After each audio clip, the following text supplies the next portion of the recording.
से वहां आवाज देगा तो इंसानों की तीन हालतें अपनी जगहों से निकल पड़ेंगे, मुतफर्रिक बिखरे हुए होंगे, बिखरने के बाद सीधे आवाज की तरफ भागेंगे। जैसे पतंगे छुपे हुए हैं, उसके बाद जब रोशनी देखते हैं तो निकलते हैं अपनी जगहों से, फिर मुतफर्रिक होते हैं, फिर दौड़ते हैं रोशनी की तरफ।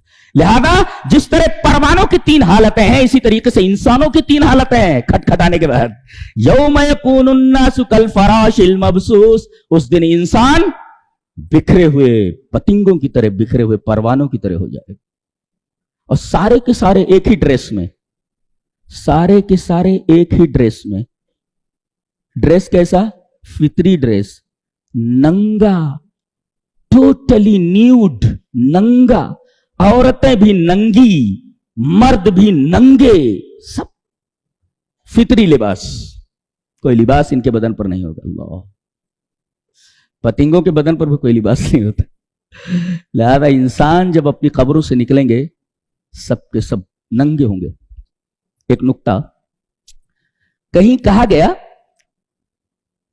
अल-कुबूर, कब्रों से निकलेंगे, और कहीं कहा गया ये अजदास से निकलेंगे। है मल फर्क बैन अल कुबूर वल अजदास?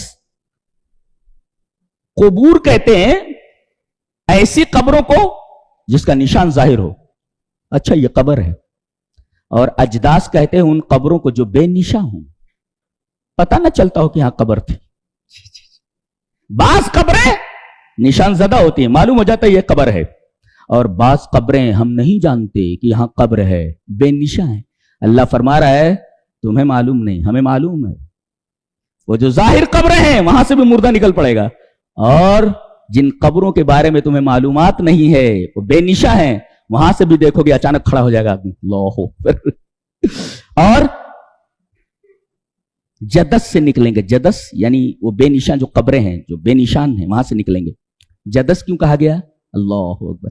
जदस कहते हैं सौतुल हाफिर इन द रक्स, घोड़ा दौड़ रहा हो तो घोड़े के दौड़ते वक्त जो आवाज होती है टाप की, टप टप टप टप, ऐसे सौतुल हाफिर इन द रक्स, घोड़े के दौड़ते वक्त उसकी जो आवाज होती है, दैट इज कॉल्ड जदसा।